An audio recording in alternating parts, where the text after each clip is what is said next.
आदरणीय प्रधानमंत्री जी, आपको नमस्कार, सादर प्रणाम। आज मैं बेहद व्यथित हूं और मैं सीधे आपसे बात करना चाहता हूं। अगर मुझसे कोई हिमाकत हो जाए, कोई भूल हो जाए तो मुझे माफ कर दीजिएगा। दिल्ली में अगले हफ्ते से घर घर राशन पहुंचाने का काम शुरू होने वाला था। मतलब अब एक गरीब आदमी को राशन लेने राशन की दुकान पे धक्के नहीं खाने पड़ते, बल्कि सरकार बढ़िया तरीके से अच्छे राशन पैक करके उसके घर भिजवाती। सारी तैयारी हो चुकी थी, टेंडर हो चुके थे, सारी तैयारी हो चुकी थी। बस अगले हफ्ते से ये शुरू होने वाला था।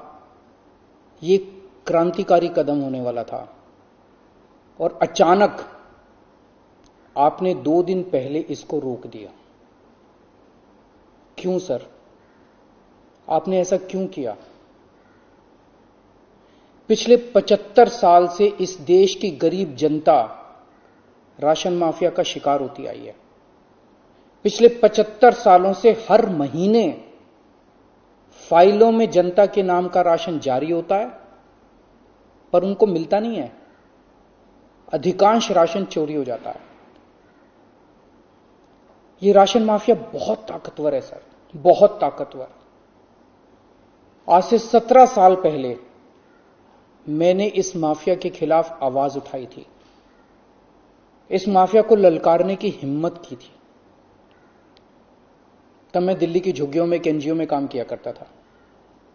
उन झुग्गियों में गरीबों को उनका राशन नहीं मिलता था, उनका राशन चोरी हो जाता था। तब हमने हिम्मत की गरीब लोगों को उनका राशन दिलवाने की। नतीजन हम पर 7 बार खतरनाक हमले हुए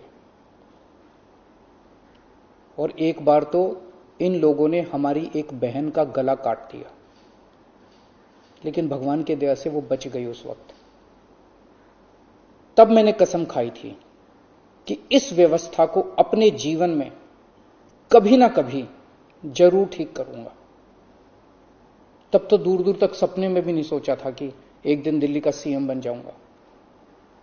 पर कहते हैं ना कि जब आप निस्वार्थ भाव से कोई संकल्प करते हैं तो ऊपर वाला भी अपने तरीके से आपका संकल्प पूरा करने में मदद करता है। इस ब्रह्मांड की सारी शक्तियां आपकी मदद करती हैं। इस राशन माफिया के तार बहुत ऊपर तक हैं सर।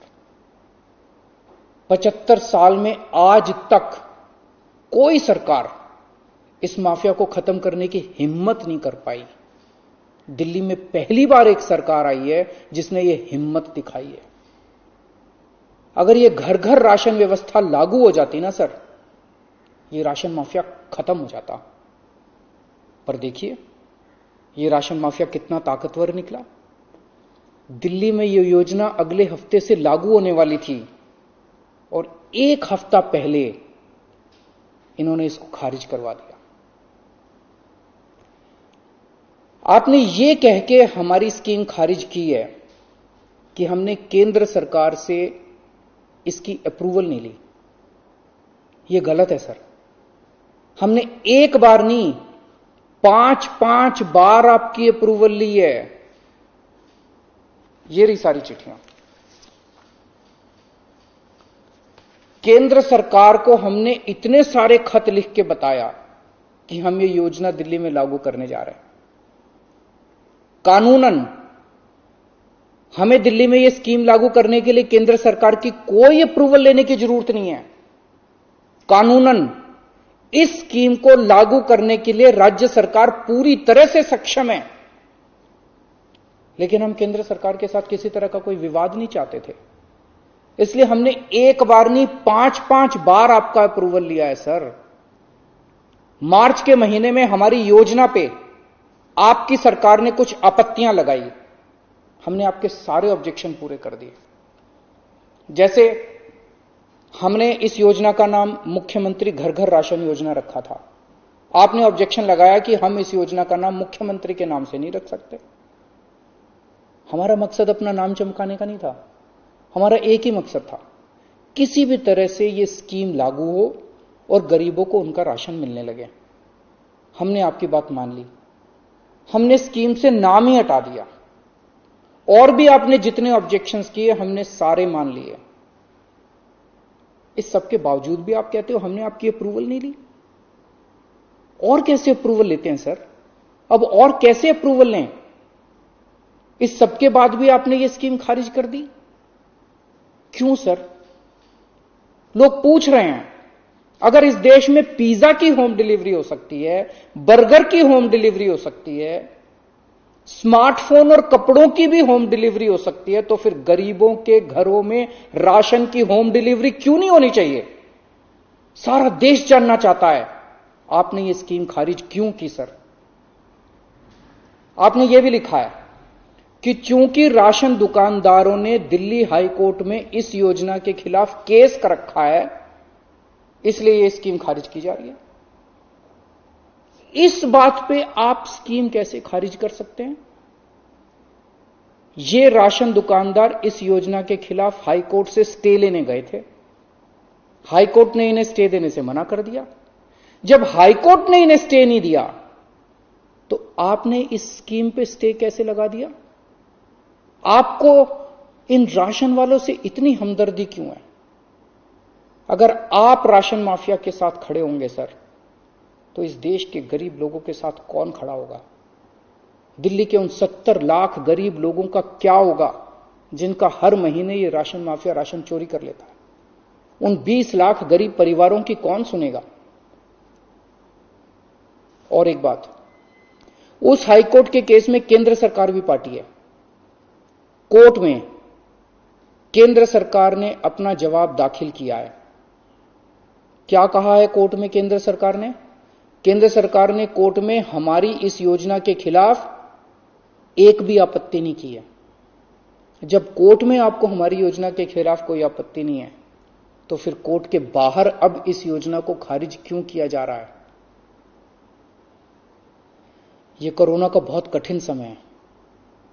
मैं कई ऐसे लोगों को जानता हूं जो कोरोना होने के डर से राशन लेने नहीं जाते। राशन दुकान पे भीड़ लगती है, लोगों को लगता है कि अगर वो राशन लेने गए तो उन्हें कोरोना हो जाएगा। ये सब गरीब लोग हैं सर। इनमें कई लोग कोरोना काल में अपनी नौकरी खो चुके हैं, उनके घर में अब खाने को नहीं है। अगर हम उन्हें इनके घर तक राशन पहुंचाना चाहते थे तो इसमें आपको क्यों आपत्ति है? कहा जा रहा है कि तीसरी लहर बच्चों पे भारी पड़ेगी। अगर उनके माता पिता को राशन दुकान पे भीड़ की वजह से कोरोना हो गया तो उनके बच्चे भी तो फिर कोरोना ग्रसित हो जाएंगे। मुझे तो लगता है सर कि कोरोना काल में केवल दिल्ली ही नहीं बल्कि पूरे देश में घर घर राशन योजना तक या घर घर तक राशन पहुंचाने की इस योजना को लागू कर देना चाहिए। ये दुकानें सुपर स्प्रेडर हैं। राशन की दुकानों पे लगने वाली भीड़ से बचा जा सकेगा। कितने ऐसे बुजुर्ग हैं सर जो राशन की दुकान से राशन लेने नहीं जा सकते? कितनी ऐसी गर्भवती महिलाएं हैं जो राशन की दुकान से राशन नहीं ला सकती? अगर हम उनके घर राशन पहुंचाना चाहते हैं तो इसमें क्या समस्या है? केंद्र सरकार के कुछ ऑफिसर कह रहे हैं कि इस स्कीम के खारिज होने का असली कारण यह है क्योंकि ये केंद्र सरकार का राशन है। यह योजना लागू करके दिल्ली सरकार को इसका श्रेय क्यों मिलना चाहिए? सर यकीन मानिए, यह काम मैं रत्ती भर भी क्रेडिट के लिए नहीं कर रहा। मेरा सिर्फ एक ही मकसद है, किसी भी तरह गरीबों को उनका पूरा राशन मिले। आप प्लीज मुझे यह लागू कर लेने दीजिए। सारा क्रेडिट आपका, सारा श्रेय आपका। मैं खुद सारी दुनिया से कहूंगा खड़ा होकर कि यह योजना मोदी जी ने लागू की है। और फिर यह राशन ना आपका है ना मेरा है। यह राशन ना आम आदमी पार्टी का है ना भाजपा का है। यह राशन तो इस देश के लोगों का है और इस राशन की चोरी रोकने की जिम्मेदारी हम दोनों की है। इस वक्त देश बहुत भारी संकट से गुजर रहा है। यह वक्त एक दूसरे का हाथ पकड़ के मदद करने का है। यह वक्त एक दूसरे से झगड़ने का नहीं है। लोगों को लगने लगा है कितनी मुसीबत के समय भी केंद्र सरकार सबसे झगड़ रही है। आप ममता दीदी से झगड़ रहे हैं, झारखंड सरकार से झगड़ रहे हैं, आप लक्षद्वीप के लोगों से झगड़ रहे हैं, महाराष्ट्र सरकार से लड़ रहे हैं, दिल्ली के लोगों से लड़ रहे हैं, किसानों से लड़ रहे हैं। लोग इस बात से बहुत दुखी हैं सर कि केंद्र सरकार सबसे लड़ रही है। ऐसे देश कैसे चलेगा?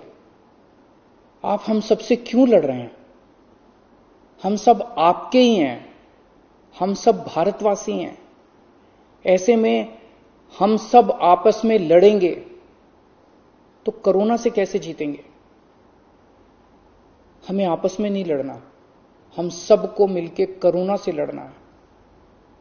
कल सब लोग अखबारों की ये हेडलाइन पढ़ना चाहते हैं, मोदी जी ने दिल्ली सरकार के साथ मिलकर दिल्ली के हर गरीब के घर राशन पहुंचाया। ये पढ़ना चाहते हैं लोग टीवी चैनलों पे ये ब्रेकिंग न्यूज देखना चाहते हैं कि मोदी जी और केजरीवाल ने मिलकर दिल्ली के लोगों के, गरीब लोगों के घरों तक राशन पहुंचाया। लोग ये खबर पढ़ना चाहते हैं सर, लोग ये खबर सुनना चाहते हैं। लोग ये नहीं सुनना चाहते कि केंद्र सरकार ने फिर से दिल्ली सरकार से झगड़ा कर लिया, कि केंद्र सरकार ने फिर से दिल्ली सरकार की एक और अच्छी योजना पर रोक लगा दी।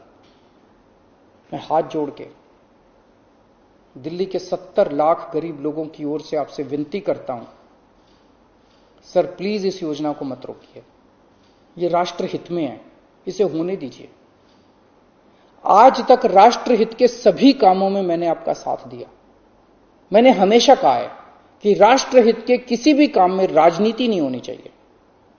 अगर कोई विपक्षी पार्टी की सरकार भी राष्ट्र हित में कोई काम करती है, हम उसका साथ देते हैं। राष्ट्र हित के इस काम में आप भी हमारा साथ दीजिए सर। अभी तक की सरकारों ने देश के गरीब लोगों को 75 साल तक राशन की लाइन में खड़ा रखा। इन्हें और अगले 75 साल राशन की लाइनों में खड़ा मत कीजिए सर, नहीं तो ये लोग मुझे और आपको कभी माफ नहीं करेंगे।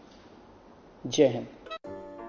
अगर आपको हमारा वीडियो पसंद आया हो तो इसे लाइक करें, सब्सक्राइब करें और साथ ही बेल आइकन दबाना ना भूलें।